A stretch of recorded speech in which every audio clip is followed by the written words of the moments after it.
Wednesday अपनी power न इस्तेमाल कर पाने से परेशान थी। उसने थिंग को बताया कि मैंने विजन में एनिड को मरते देखा है और अगर एनिड को पता चला तो वो डर जाएगी। फिर दोनों रूम में पहुंचे तो वहां एनिड की लाश पड़ी थी। वेडनेसडे ये देखकर बहुत दुखी हो गई, लेकिन असल में एनिड ने प्रैंक डे के मौके पर वेडनेसडे के साथ मजाक किया था। वेडनेसडे खुश हुई कि एनिड जिंदा है और एनिड अपनी आंख का बदला ले रही थी।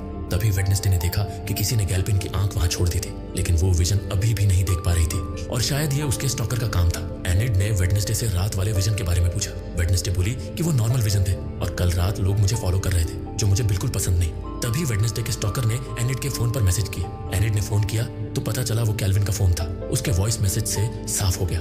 वेडनेसडे ने एनिड को गैल्पिन की मौत के बारे में बताया। एनिड डर गई क्योंकि जहां वेडनेसडे जाती है वहां लोग मरने लगते हैं। वेडनेसडे ने कहा कि तुम दूसरे रूम में शिफ्ट हो जाओ, लेकिन एनिड बोली कि मेरे पास वेयरवुल्फ पावर है, मुझे कोई खतरा नहीं और मैं ड्राइविंग क्लासेस भी ज्वाइन करने वाली हूँ। इधर स्कूल के सारे बच्चे एक दूसरे पर प्रैंक कर रहे थे। एजेक्स ने एनिड को शीन नाम के लड़के के साथ देखा तो दुखी हो गया। यूजिन ने अपनी बीच कंट्रोल पावर से दोनों को तंग किया। बच्चे प्रैंक करते हुए देखकर अब बेरी के साथ प्रोफेसर ओरी भी थे, लेकिन ओरी को ये सब पसंद नहीं था।